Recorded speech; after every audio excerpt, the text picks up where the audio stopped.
Hello students, welcome back to the Microeconometrics and Impact Evaluation course. Today we're going to discuss about two empirical studies on the difference in differences model. Let's start.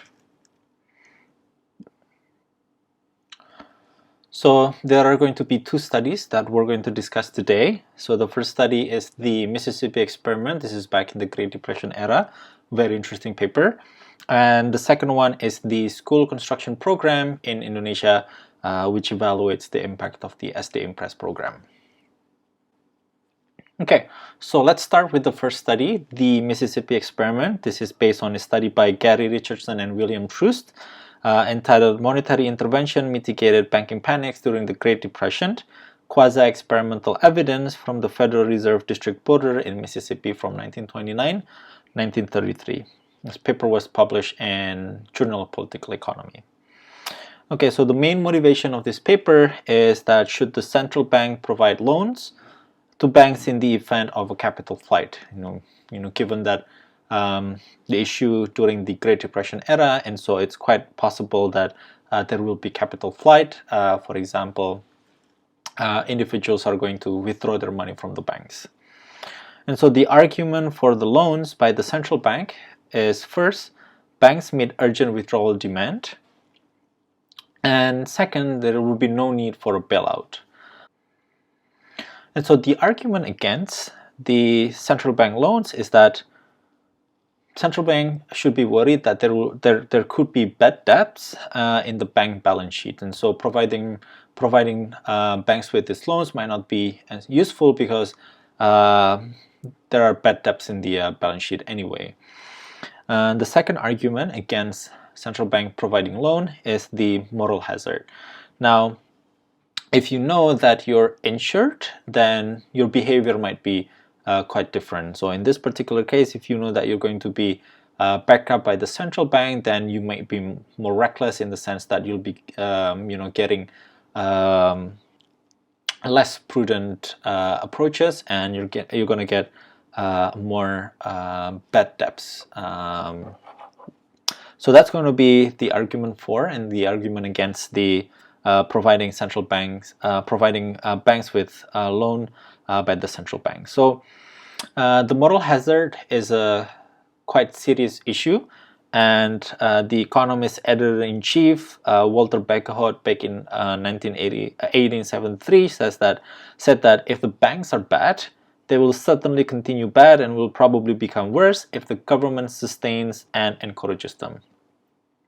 So the cardinal maxim is that any aid to a present bad bank is the surest mode of preventing the establishment of a future good bank. So if you encourage bank and then providing them with cushion, then there will be no incentive in the system for the good banks. And so just to give everyone a background and a backdrop of the US Federal Reserve System, and so the variation and the executive decision made during this era is going to be one of the key identifying mechanism that we will have. So the US Federal Reserve System is organized into 12 districts. Each district is run by a regional Federal Reserve Bank. The heads of the regional feds has policy independence. It means that they're able to formulate and then implement a policy independent of other regional feds. And so in terms of the debate whether to lend or not to lend the banks, then there are two federal regional feds with different approaches. So the Atlanta Fed, running the 6th district, favored the lending, and St. Louis Fed, running the 8th district, actually conduct restriction and credit during the recession. And so this is the experiment that we're going to try to exploit, and so it's good to get an idea of the districts. Okay. So basically we have the 6th district, Atlanta, and then we also have the St. Louis in the 8th district. So these are actually neighboring regional feds, and it's interesting to see the variation to get this exercise on the difference in differences model. So Caldwell and Company is a strong financial institution in the southern parts of the US during the early 20th century, and due to the stock market crash on October 1929, Caldwell and Company experienced bankruptcy back in November 1930. So the stock market crash caused a capital flight in Mississippi on December 1930. Now Richardson and Troost took advantage of the natural experiment to estimate the impact of central bank lending in the event of a capital flight. So given that we have a glimpse of the treatment and the control, let's discuss them more thoroughly.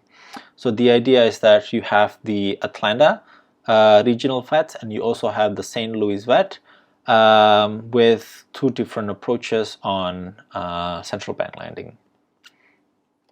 Okay, so the experimental groups are the following. So you have the treatment, which is the 6th district, and then you also have the control group, which is the 8th district.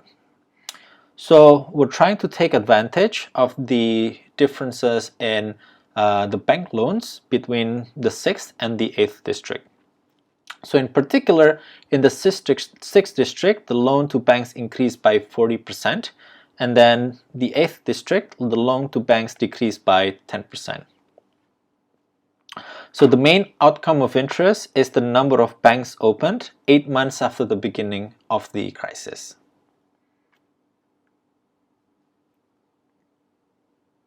Okay.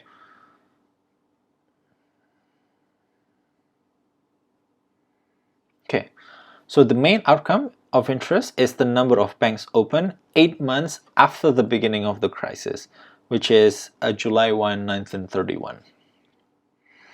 And so these are a figure of bank suspensions between October 1930 and March 1931. So if you can see, there is this neighboring line between the District 8, which is the St. Louis Fed, and then the District 6, which is the Atlanta Fed. Now, as you can see, there are different dots with the shades of gray. So if you see just a little dot, then it means a one bank suspension, and then you have a black dot and a small ring of gray shade. It's going to be 2 bank suspensions, and so on until 5 bank suspensions. So as you can notice, there are more bank suspensions in District 8, which is in St. Louis regional Feds. Moreover, there are many 5 bank suspensions in the St. Louis Fed relative to the Atlanta Fed. So when you're doing an analysis, it's always good to look at a very simple and straightforward graph like this, just to provide everyone with a general sense on what will be the actual impact that we estimate given the natural experiment.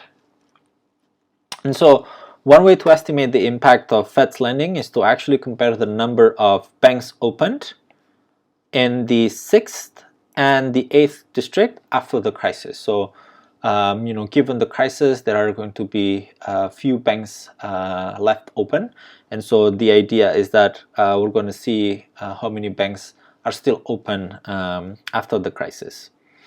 And so on July 1931, there were 121 banks opened in the 6th district, and then in the same period in the 8th district there were 132 banks open. Now, can we claim that the impact of the Fed's lending is a deficit of 11 banks? Why? And why not? Of course, if we just compare the number of banks opened in the 6th and the 8th district, is going to be quite misleading. Again, this is going to be a simple difference method comparing outcomes after the treatment from these two groups. Well, there are many issues. For example, there are differences in characteristics between the 6th district and then the 8th district, and so some of the differences in the number of banks open could be driven by this differences in characteristics between the St. Louis and then the Atlanta Fed. Okay, so it's also not clear whether 121 is, say, for example, it could be coming from a higher number, and 132 could also be coming from a higher number but lower than the one in 6th district, or the vice versa. So it's quite difficult to know whether the impact is actually a deficit of 11 banks just by looking at the post-treatment outcome. So we have to be very careful, and as we know, if we just compare a situation, a group of people with treatment and a group of people without treatment, then our estimate is going to be biased. It's not just about the average treatment effect, but it's actually average treatment effect plus the bias. Okay, so the 6th and the 8th districts were similar but also different at the same time. So on July 1st, 1930, there were 135 banks opened, and in the 8th district there were 165 banks open. And so again, we all know that it's quite difficult to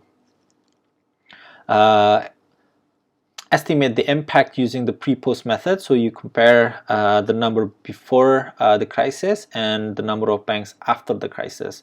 And the issue is that with the pre-post method, it's going to be quite difficult for us to claim whether this is really the impact of the bank lending and not the impact of other factors that may affect them at the same time.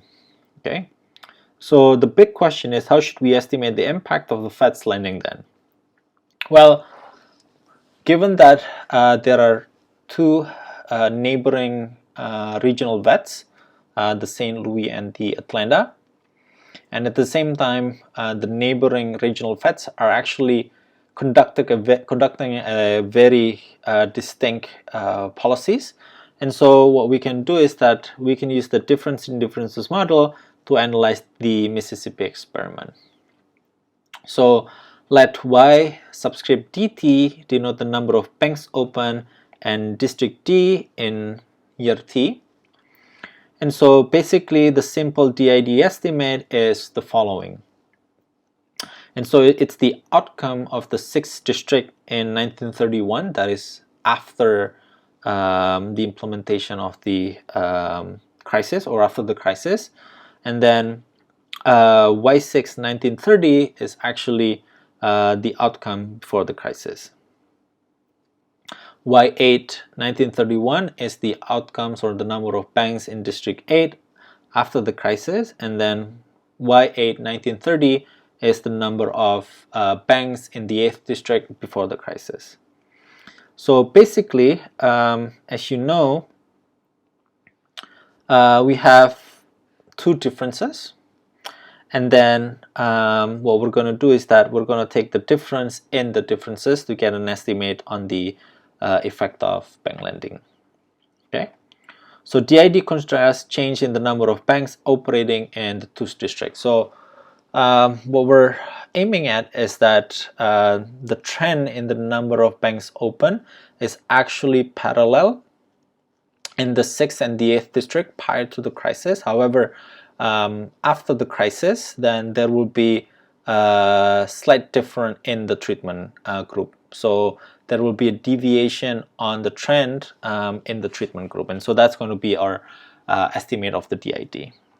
Okay, so as you can notice in the slide, you can actually rearrange the DID. So instead of looking at the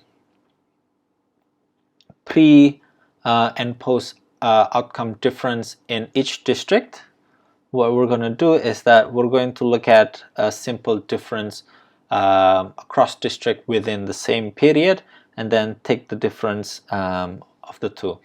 So the difference in differences can be also rearranged to this. So basically, the second DID estimate subtract the pre-treatment difference from the post-treatment difference. So DID is quite flexible in that sense. All right. So this is going to be the illustration of the DID estimation. So again, you have the 8th district. Okay, and then what we're going to do is that we're going to assume that the 6th district is going to have the same number of banks open in a parallel trend relative to the 8th district. However, since there is a different policy by the 6th district, then the outcome actually deviate from the assumed trend. Okay, and so the difference between the actual outcome or the actual number of banks and then the assumed number of banks is going to be the estimate of the treatment effect or the average treatment effect. Okay, so the DID counterfactuals comes from the parallel trend assumption. And what does the parallel trend assumption presume in the Mississippi experiment? Well, what we can do here is that we have the 8th district and then we have the 6th district. So as you can see, prior to the crisis, you can see that the trend is actually quite parallel, and however, after the crisis, there is a huge drop in the number of banks in the 8th district. Okay, but then another interesting feat is that after the issue, we see that the trend in the number of banks are actually quite similar, not identical, but it's actually quite similar in both the 8th district and in the 6th district. So what we're looking at is actually in this time window is going to be the estimate of the impact. However, it's important to show that the parallel trend assumption is actually fulfilled in the DID analysis. Okay, and so this is going to be the parallel trend assumption. Again, the black line is actually the line that we observe, and then again we assume that in the absence of policy differences between the 6th and the 8th district, then the counterfactuals for the 6th district is actually going to be parallel with the 8th district. Okay, so they will be parallel. However, since there is a difference in the way that the central bank provide lendings to banks, then we see a different outcomes relative to the counterfactual, and so the difference is going to be the estimate of the impact. Okay, and so this is just another description of the data that they presented. This is the percentage of banks in business and in operations in the 6th and the 8th Federal Reserve District in Mississippi from 1929 and then 1933. So again, we can see that the trend in the 6th district and the trend in the 8th district is actually very similar. Not only it's similar before the implementation, before the issue, before the crisis, but also after it. So it means that though the 8th and the 6th districts are not identical, at least the trends are identical. And so this is going to be the assumption in DID. And so if in the simple difference, the assumed counterfactual is going to be the outcome of those who didn't receive the treatment, who could be very different with the treatment recipients or the beneficiaries. In the pre and post method, we're going to assume that the counterfactual is going to be the outcome before the implementation of the treatment. Now in DID, your assumed counterfactual is actually the trend of the control group. So in the absence of the treatment, then the outcomes would have grow in the same rate as the control group. Okay, so pay attention to the assumed counterfactual because understanding the assumed counterfactual for each impact evaluation method using econometrics is going to be quite helpful. Okay, So let's talk about the regression specification for the Mississippi experiment. Again, Y is going to be the outcomes. In this case, is the number of banks, and then D is going to be the district indicator, and T is going to be the time indicator. And so, in a very simple and then straightforward regression specification, then the outcome is going to be regress on an indicator of treatment, on an indicator of before and after the treatment, and the interaction between the treatment and the post. And so basically we can now obtain an estimate of the the interaction term between the treat and then the before and after indicator. And so the estimated of the impact is going to be denoted as the delta of DID. Okay?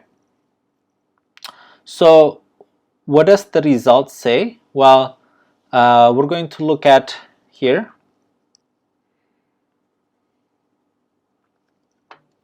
Which is the estimated impact using the DID. And then the impact suggests that about 21 banks were kept alive by the 6 district lending. Now, we can of course identify whether this is statistically significant by looking at the ratio of the estimated coefficient and the standard error. So it looks like the coefficient is marginally statistically significant.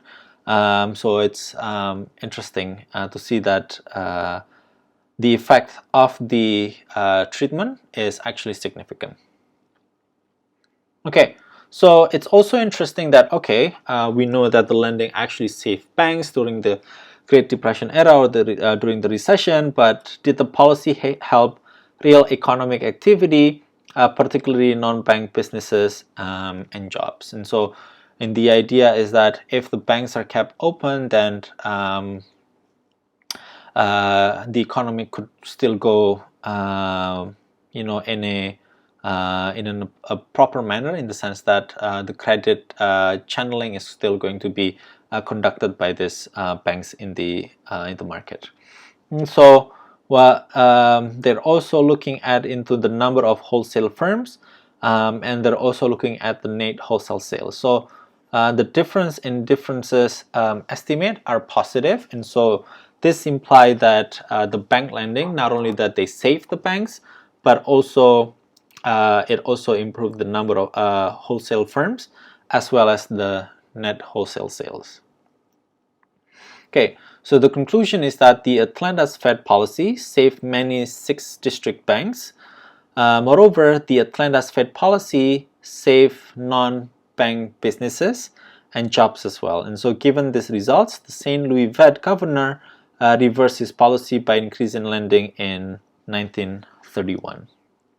Okay, and so this study has been used as a hard lesson by the monetary authorities around the world and subsequently. Very interesting study. This is a study during the crisis and the pandemic, so it's quite relevant for the economic situation during the COVID-19 pandemic.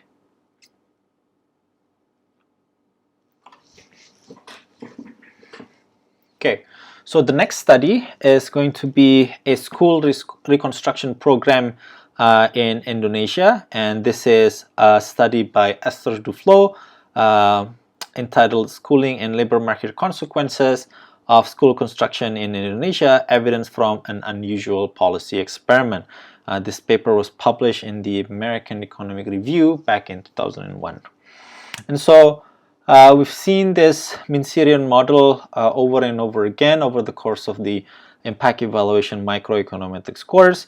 And so the idea of the Minserian model is that we're going to regress the log of wage on the years of education and some control variables such as experience and the square of experience. And the Minserian model is very useful because it allows us to estimate the return to education. So suppose that individual completed 1 year of schooling, then what is going to be the return to that additional year of schooling. Now we know that there are issues in the estimation of the returns to education. So one issue that we discussed was the omitted variable bias, and so basically there could be unobserved variable or innate ability that we don't observe, such as motivation, innate ability, which affect educational attainment and at the same time also affect wages. And so again, the consequences of these issues is that the coefficient is going to be biased, okay?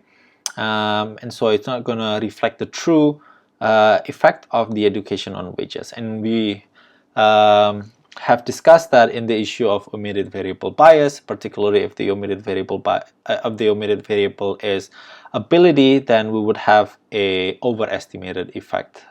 However, it could also be due to measurement error in the years of education, and if that's the case, then beta 1 is going to be biased downward, or an issue of attenuation bias.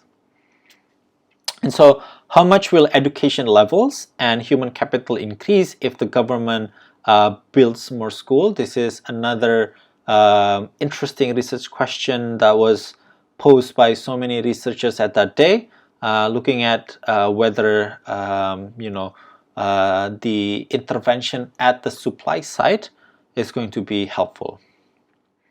And the second question is, how large are the returns to education? Okay, so basically this is a depiction of the SD INPRES. SD INPRES was built by the Indonesian government, and it's scattered all over Indonesia, and it was a very monumental project during the period of the launch. And so the SD INPRES program were implemented between 1974 and 1978. So the program was funded by a large windfall from the Mid-East oil crisis. Now, the large windfall was used to fund school construction all over Indonesia. About 62,000 primary schools were built by the Indonesian government. And so how big is 6,200? Well, it's about one school per 500 children between the age of 5 and 14 years old during the period. Now, one important thing to note, or one variation to note, is that more schools were built in regions with higher numbers of children out of school in 1972. So regions with a higher number of dropout rates actually built more schools. So this is the variation of, if you will, the program intensity. And again, this is, as a hint, variation that the paper is going to take advantage of. Okay, so again, just to reiterate the variations that we have in this setting, is that there are regional variations. So basically, variation in the number of schools received in each region. So a region with a high dropout rate in 1972 will have more schools built. However, regions with relatively low dropout rate in 1972 will have a lower number of schools built. So we have the high intensity and low intensity regions. We also have variation in terms of the beneficiaries, and so you can imagine that those who can actually benefit from the new schools are actually those in the age range. So in particular, children older than 12 years in 1972 did not benefit from the program. Why? Because they're too old to get into the SD INPRES after the SD INPRES was established. However, the younger a child was in 1972, the more likelihood that she would benefit from the program. Why? Because the younger children will be in the age of elementary school after the SDA INPRES were built or was established. And so they can actually take advantage of the SDA INPRES program. They could be enrolled, they're going to receive education, and so that's going to be another variation that we're going to think of. And so let's talk about the estimation strategy. So the first question is, why can't we just compare outcomes between regions with large number of schools and regions with small number of schools built? Again, this is going to be a simple difference method where you compare the outcomes of regions with and without number of schools built. Now, the issue is that the two regions are very different to begin with. Remember that there are high intensity regions and then there is low intensity regions. Now, after the implementation of the program, there could be differences in the outcomes. However, even in the absence of the program, the outcomes of these two regions could be quite different for reasons or factors that unfortunately we don't observe. And so this is going to be something that we need to be careful. We're not going to be we're just not going to be able to compare the outcomes of those with the program and those without the program.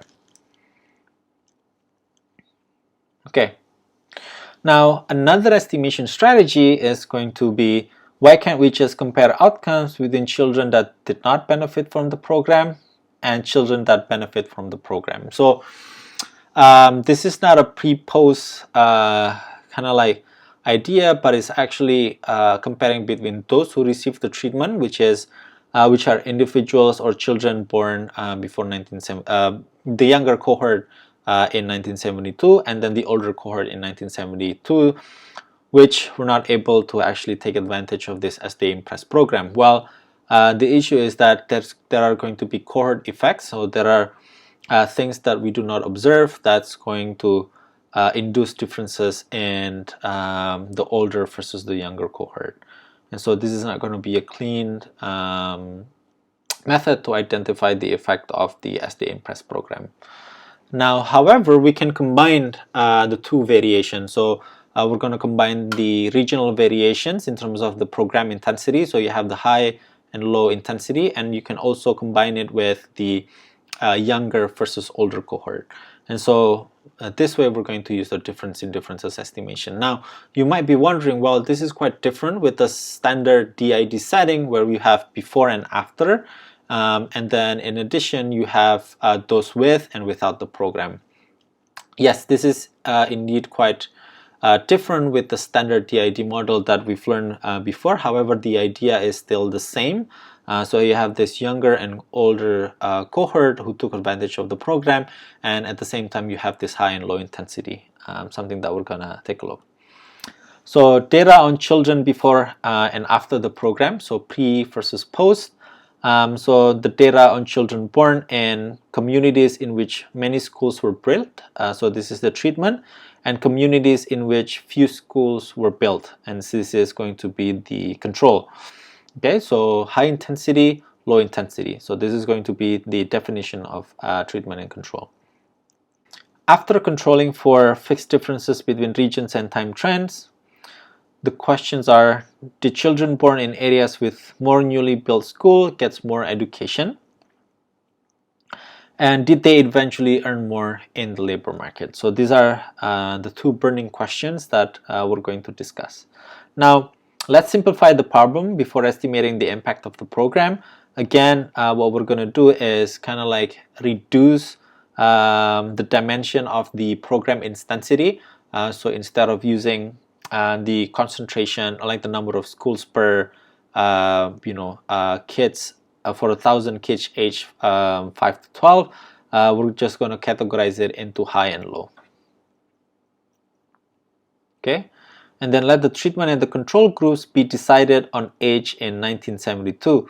And so the young cohort of children age between 2 and 6 in 1974 are going to be those who benefited from the program, and then the older cohort of children aged 12 to 17 in 1974 who did not benefit from the program.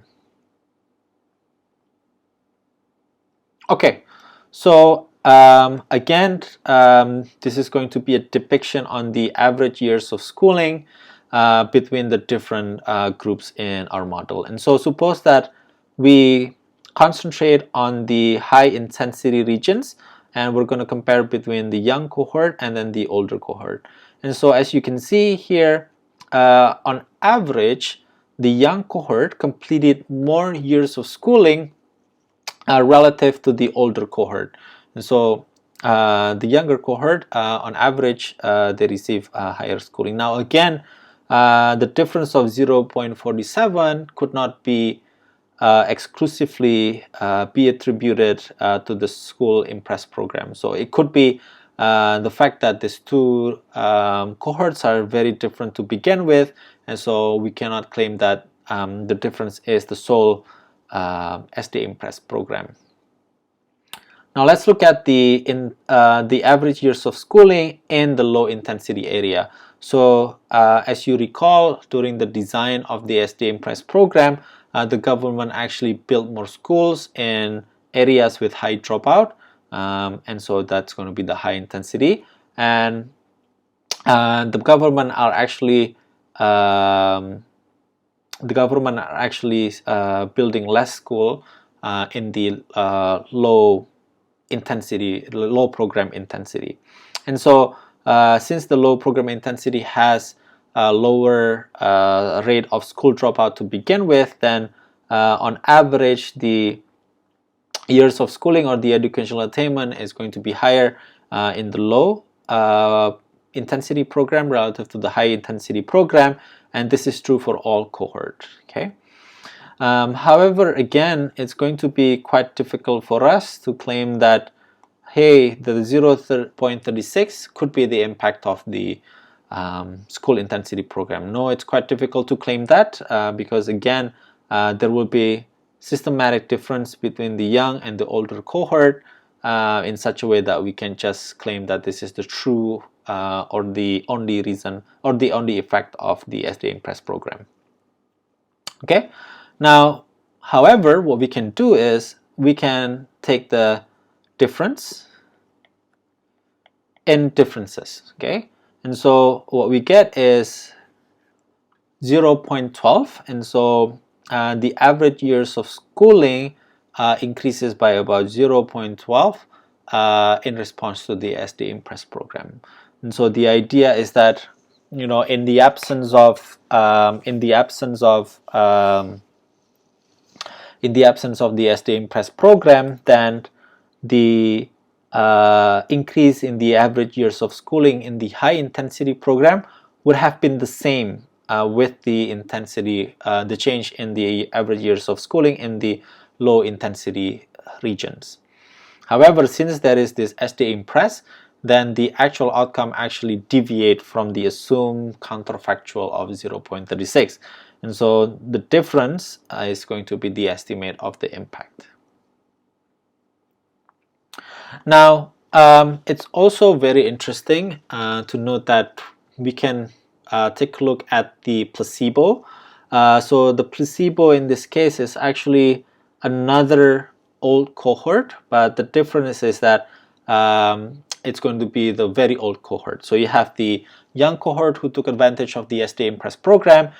You took the older cohort who just didn't make it to enjoy the SD INPRES program, and you also have that very old cohort who obviously didn't take advantage of this SD INPRES program. And so what we can observe here is that you know, the difference estimate among this old and very old cohort who didn't enjoy the SD INPRES program is actually very close to 0. So it's not statistically significant. Okay, so let's discuss the estimation strategy using regression and the difference in differences method that Esther Duflo used in her paper. So let I indicates the person, and J indicates the region, and K indicates the cohort. So suppose that S is the education level, And P is going to be a binary variable equals to 1 if the person was born in a region with a high program intensity. So basically this is a program intensity indicator. 1 if you were born in the high regions, and then 0 otherwise. And T here is not going to be time period. However, it's going to be a binary variable which is equal to 1 if the person belongs to the younger cohort. So again, the younger cohort is going to be the cohort that enjoyed the SDA INPRES program, and they were able to actually took advantage of the newly built schools under the SDA INPRES banner. And so C, the capital C, is going to be a set of region-specific controls. So what you have in your data is going to be the education level of person I living in region J and was born in cohort K. So this is the dependent variable. Now what you're going to add in this regression is that you want to take control of unobserved factors that are specific to each region. This is also referred to as the region fixed effect. We can also include what we call cohort. So this is going to be referred to as the cohort fixed effect.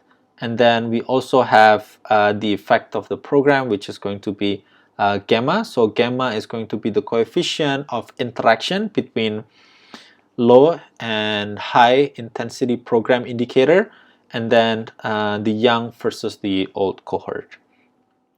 And so this is what we're interested in, is looking at the estimated value of gamma, which is going to be the estimated impact of the SDA INPRES program. Okay, so let's take a look at the SDA INPRES effect on the years of education. And so again, the dependent variable is going to be education, and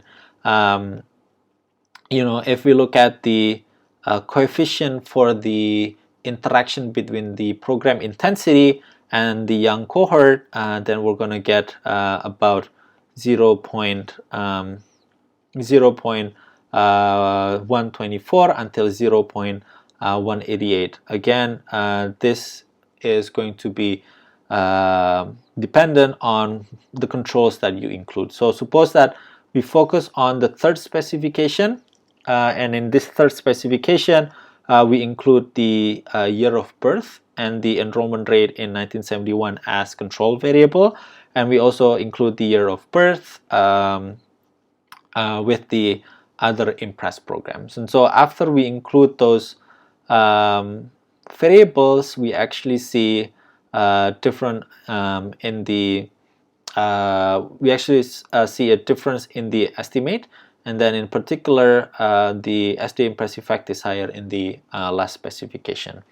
Okay, so let's relax the estimation to estimate the effect of the program for each cohort separately. Okay, so what we're going to do is that we're going to kind of like decompose, instead of just what's the effect between the young and then the old cohort in the low and the high intensity area. And so what we're going to do is that we're going to decompose it by the cohort. So what we're going to be able to get is that we're going to be able to get the effect of the SDA INPRES program for each cohort. So again, this type of estimation take into account the variation of the low and high program intensity, and then the differences in old versus old cohort.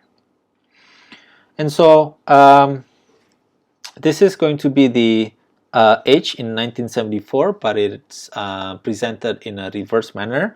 And so the youngest will be on the right, and then the oldest will be on the left. This is the age in 1974. Now, as you can see, these individuals right here are actually the ones that took advantage of the SDA INPRES program, because now they're old enough to go the SDA after they were after the establishment of the SDA INPRES program, and they're still able to enjoy that. However, for this cohort, the one in the middle to the left, they were not able to take advantage of the SD INPRES program because they were too old. So this is, in a sense, the control group. Now, what about the effect of wages? And so suppose that we evaluate the impact of wages in log. Again, we cannot compare between the high and low intensity program because on average the wages in the low program intensity regions are higher than the average wage in the high intensity program. Okay. Now, what we can see is that the wages are actually higher in the older cohort during the time of data collection. So the data used in this particular case is the SUPAS, which is the Survei Penduduk Antar Sensus. It's the survey between census. And so as you can see, the older cohort, they have higher wages than the younger cohort. Well, it makes sense. Recall that as individuals are older, on average their wages are going to be higher. But again, this higher wages between the older and the younger cohort does not necessarily reflect the education, because the sense that the younger cohort, they could have higher education to begin with. Okay, so as you can see, if we take the difference for the high program intensity and we take the difference from the low program intensity, and then we take the difference, we're going to get an estimated positive impact on wages. Okay, and if we do the same exercise, however, instead of comparing between the young cohort who took advantage and then get the benefit of the SD INPRES program, we also get the older cohort as the control group. But we also want to see that there should not be an effect among the very old cohort, and these are individuals aged 18 to 24 back in 1974. And as you can see that the estimated difference in difference is statistically insignificant. So basically the difference here is statistically equal to 0.